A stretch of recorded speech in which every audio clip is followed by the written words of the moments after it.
Assembly ఎన్నికల్లో ఘోర పరాజయం మూటగట్టుకుంది బీఆర్ఎస్ పార్టీ. ఆ ఎఫెక్ట్తోనే దిద్దుబాటు చర్యలు తీసుకుంటూ నేతల్ని సమాయత్తం చేసే పనిలో పడ్డారు.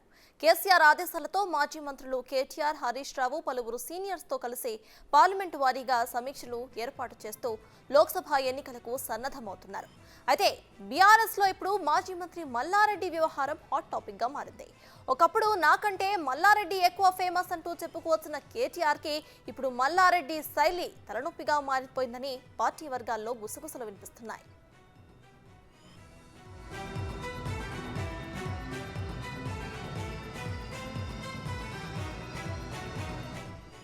మేడ్చల్ నియోజకవర్గ పరిధిలో భూ కబ్జాలో ఆరోపణలు, స్థానిక ఎన్నికల్లో టికెట్స్ అమ్ముకున్నారని డైరెక్ట్ ఆడియోలు కూడా బయటకు రావడంతో మల్లారెడ్డికి ఎన్నికల్లో పరాజయం తప్పదని అనుకున్నారు. కానీ తక్కువ మెజారిటీతో ఊహించని రీతిలో గట్టెక్కేశారు. ఎలక్షన్ తర్వాత ఒక్కసారిగా సైలెంట్ అయిపోయిన మల్లారెడ్డి పార్టీ కార్యక్రమాలకు దూరంగా ఉంటూ గోవా, దుబాయ్లలో ఎంజాయ్ చేస్తూ ట్రిప్లు వేయటం పట్ల పలువురు నేతలు అసహనాన్ని వ్యక్తం చేస్తున్నారు. రీసెంట్ గానే గోవా ట్రిప్ ముగించుకున్న మల్లారెడ్డి ప్రస్తుతం దుబాయ్లో ఎంజాయ్ చేస్తున్నారు.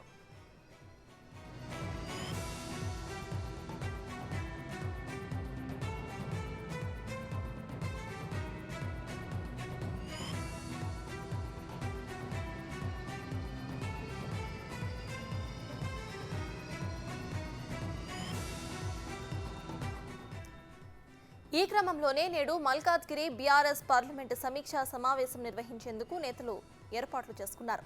కానీ ప్రస్తుతం ఎమ్మెల్యే మల్లారెడ్డి అందుబాటులో లేకపోవడంతో మీటింగ్ ని రేపటికి వాయిదా వేశారు. దీంతో మల్లారెడ్డి వ్యవహారంపై కేటీఆర్ కూడా ఆరా తీశారని సమాచారం అందుతోంది. ఆయన వైఖరిపై కేటీఆర్ సైతం గుస్సా అవుతున్నారని పార్టీలో ఇన్సైడ్ టాక్ నడుస్తోంది. ఈ రోజు సాయంత్రం మల్లారెడ్డి హైదరాబాద్ రాబోతుండగా రేపు జరగబోయే సమావేశం ఆసక్తిగా మారింది.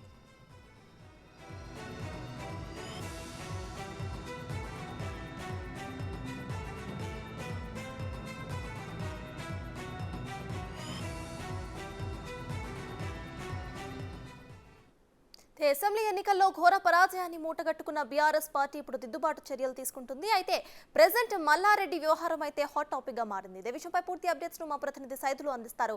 సైదులు చెప్పండి, ప్రెజెంట్ మల్లారెడ్డి చూస్తే రేపు హైదరాబాద్ కు వచ్చే ఛాన్సెస్ ఉన్నట్టు కూడా తెలుస్తున్నాయి. అయితే రేపు కూడా ఒక పార్టీ సమావేశం కూడా ఉన్నట్టు తెలుస్తోంది. ఇక కేటీఆర్ కూడా మల్లారెడ్డిపై కొంచెం గుస్సాగా ఉన్నట్టు కూడా తెలుస్తోంది. ఈ విషయంపై మీ దగ్గర ఉన్న అప్డేట్స్ ఏంటి?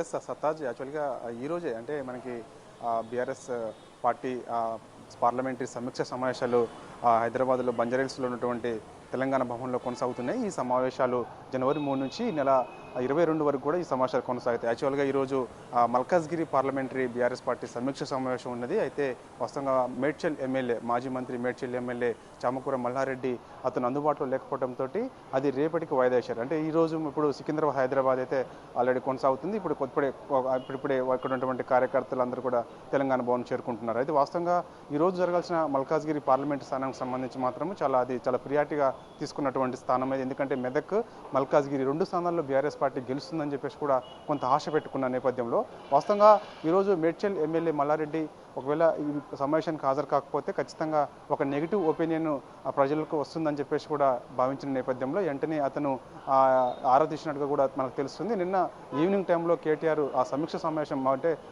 మన మెదక్ పార్లమెంటరీ సమీక్ష సమావేశం కొనసాగుతుంది. ఆ సమయంలో రేపు జరగాల్సిన పార్లమెంటరీ సమీక్ష సమావేశానికి సంబంధించి ఆ పరిధిలో ఉన్నటువంటి అందరినీ కూడా అతను మాట్లాడుతున్న సందర్భంలో మల్లారెడ్డి అందుబాటులో లేడు అని చెప్పేసి కూడా చెప్పిన నేపథ్యం కనిపిస్తుంది. అయితే ఆ సమయంలో అతను ఎక్కువ అంటే చూసాం మన వార్తల్లో కూడా పెద్ద ఎత్తున వచ్చాయి.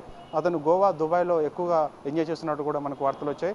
ముఖ్యంగా మన మేడ్చల్ పరిధిలో ఉన్నటువంటి కార్పొరేటర్లు అందరినీ కూడా తీసుకొని తను గోవాలో ఎంజాయ్ చేస్తున్నట్టుగా కూడా తెలుస్తుంది. వాస్తవంగా అతను అంటే అనుకున్న షెడ్యూల్ ప్రకారం ఈరోజు మల్కాజ్గిరి ఉండగా యాక్చువల్గా అతను నిన్ననే ఒకవేళ వెళ్ళినా కూడా నిన్న చేరుకొని హైదరాబాద్కి రావాల్సి ఉండి ఈరోజు మల్కాజ్గిరి పార్లమెంటరీ సమీక్ష సమావేశానికి హాజరు కావాల్సి ఉండే. కానీ అతను ఇంకా హైదరాబాద్కి రానున్న నేపథ్యంలో వెంటనే అది వాయిదా చేసి ఈరోజు హైదరాబాద్, సికింద్రాబాద్ పార్లమెంటరీ సమీక్ష సమావేశం అయితే పెడుతున్నారు. అయితే దీనిపై కూడా కేటీఆర్ కొంత సీరియస్గా కూడా ఉన్నట్టుగా తెలుస్తుంది. ఎందుకంటే ఒకవేళ మల్కాజ్గిరి పార్లమెంటు సమీక్ష సమావేశం కొనసాగినా ఇంతవరకు కూడా ఏ ఎమ్మెల్యే కూడా ఈ సమీక్ష సమావేశానికి డుమ్మా కొట్టలేదు. కానీ కాకపోతే ఈసారి ఒకవేళ మేడ్చల్ ఎమ్మెల్యే రాకపోతే మాత్రం అది ఖచ్చితంగా మల్లారెడ్డి ఈ సమీక్ష సమావేశానికి హాజరు కాలేదు కాబట్టి సో అతను వేరే పార్టీలోకి వెళ్తాడా అని చెప్పేసి పెద్ద ఎత్తున వార్తలు వస్తాయి.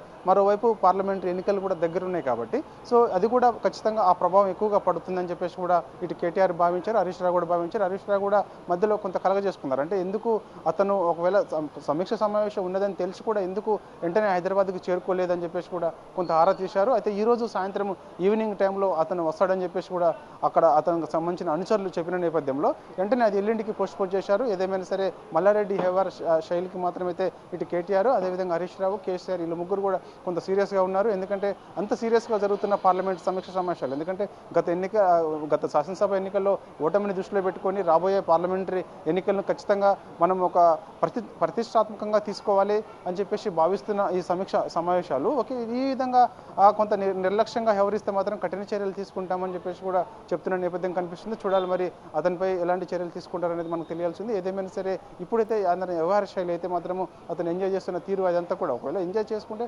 చేసుకోవచ్చు, కానీ అనుకున్న టైంకి హైదరాబాద్ చేరుకొని ఈరోజు మల్కాజ్గిరి పార్లమెంటరీ సమీక్ష సమావేశానికి హాజరైతే బాగుండేదని చెప్పేసి కూడా అందరూ భావించారు. కానీ అతను డుమా కొట్టడంతో అది రేపటికి వాయిదా పడిన నేపథ్యంలో కొంత సీరియస్గా ఉన్నట్టు కూడా తెలుస్తుంది. ఎందుకంటే యాక్చువల్గా అనుకున్న షెడ్యూల్ ప్రకారం అయితే అప్పటికప్పుడు అంటే ఈరోజు జరుగుతున్నటువంటి హైదరాబాద్ సికింద్రాబాద్ పార్లమెంటరీకి సంబంధించి వెంటనే నిన్న ఈవినింగ్ టైంలోనే ఆయా పరిధిలో ఉన్నటువంటి కార్పొరేటర్లకు, ఎమ్మెల్యేలకు అందరూ కూడా ఇంటిమేషన్ ఇచ్చి రేపే ఉంది మీది సమావేశం, వెంటనే హాజరు కావాలని చెప్పేసి కూడా చెప్పిన నేపథ్యం కనిపిస్తుంది. అంటే వాస్తవంగా అంత సడన్గా చెప్పడం వల్ల ఈ సమీక్ష సమావేశానికి కొంతమంది వస్తారా రారా అని కూడా కొంత అనుమానం కలుగుతుంది. కాబట్టి అందుకు కేటీఆర్ కూడా కొంత సీరియస్గా అయ్యారు. సో దాని తర్వాత చర్యలు ఎలా ఉంటాయి అనేది కూడా మనకు తెలియజేస్తుంది. ఏదేమైనా సరే తెలంగాణ భవన్లో మాత్రము ఈ వరుస సమీక్ష సమావేశాలు అయితే కొనసాగుతున్నాయి. మరోవైపు ఆ పార్టీకి సంబంధించిన ఎంపీ అభ్యర్థులను కూడా ఎవరు డిక్లేర్ చేయట్లేదు. అంటే ఒక 2 మాత్రమే చేయడం జరిగింది. అంటే తెలంగాణ రాష్ట్రంలో 17 లోక్సభ స్థానాలు ఉండగా అందులో 2 స్థానాలు మాత్రమే, అంటే ఒకటి కరీంనగర్, రెండోది చేవెళ్ళ, ఈ 2 స్థానాలు మాత్రమే అభ్యర్థులను ప్రకటించారు. మిగతా ఎక్కడ కూడా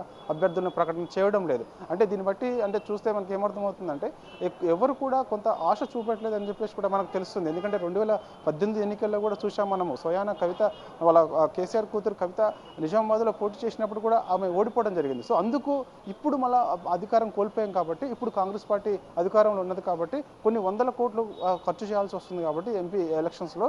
సో అందుకు ఎవరు కూడా ముందుకు రావడం లేదు. అదేవిధంగా గెలుస్తామా లేదా అని కూడా కొంత అనుమానం ఉన్నది కాబట్టి సో ఆ విధంగా అసలు ఒకవైపు అభ్యర్థులను ఎత్తుక్కునే పనిలో బీఆర్ఎస్ ఉన్నది, మరోవైపు ఇలాంటి కొంతమంది ఎమ్మెల్యేలు చేస్తున్నటువంటి వ్యవహార శైలికి సంబంధించి అంటే మొత్తం 39 మంది ఎమ్మెల్యేలు ఉండగా వారిని కాపాడుకునే ప్రయత్నంలోనే బీఆర్ఎస్ పార్టీ ఉన్నది. మరోవైపు కొంతమంది కార్యకర్తలు కూడా ఈ సమీక్ష సమావేశాలకి డుమా కొడుతున్నారు. ముఖ్యంగా జెడ్పీటీసీలు, ఎంపీపీల వరకు కూడా ఈ సమీక్ష సమావేశాలకు హాజరవుతారు, కానీ చాలా వరకు కూడా కొంతవరకు రావట్లేదని చెప్పేసి కూడా సమాచారం ఉంటుంది. వాళ్ళందరూ లిస్టు కూడా తీసుకుంటున్నారు, వాళ్ళని బుజ్జగించే ప్రయత్నం కూడా ఇటు కేటీఆర్, హరీష్ రావు చేస్తున్నారు.